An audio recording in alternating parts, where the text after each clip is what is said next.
तभी तो कोई व्यक्ति किसी के आंख पर पट्टी बांधता है। और पट्टी कोई बांध देगा तो कोई बंधवा लेगा कैसे?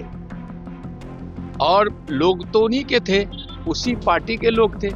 तो तेजस्वी अनुभवहीन है, कोई उनका लक्ष्य नहीं है।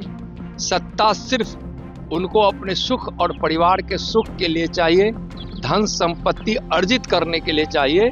तो वह परिवारवादी परिवेश में जीने वाले और तुष्टीकरण की नीति के चादर ओढ़ कर बचपन से अभी तक जो जिया है, वह व्यक्ति का विचार वैसा ही होगा जो विचार तेजस्वी का है।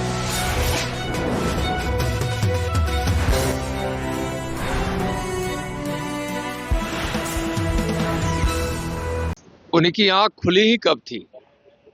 इसलिए कि उन्होंने जो अपना बचपन देखा था, ऐशो आराम में देखा था, भले ही घोटाले के ही पैसे से, लेकिन एक बचपन जो बिहार के परिवेश में कहते हैं कि मिट्टी में खेल कर बीतता है, उसको मिट्टी की सुगंध भी भाती है और उसको मिट्टी का अनुभव भी होता है।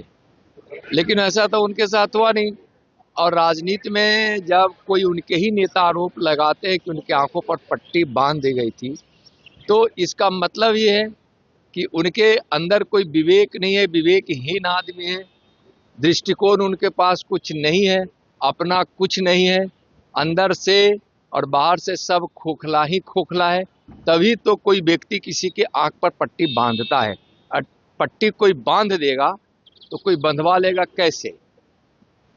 और लोग तो उन्हीं के थे, उसी पार्टी के लोग थे। तो तेजस्वी अनुभवहीन है, कोई उनका लक्ष्य नहीं है।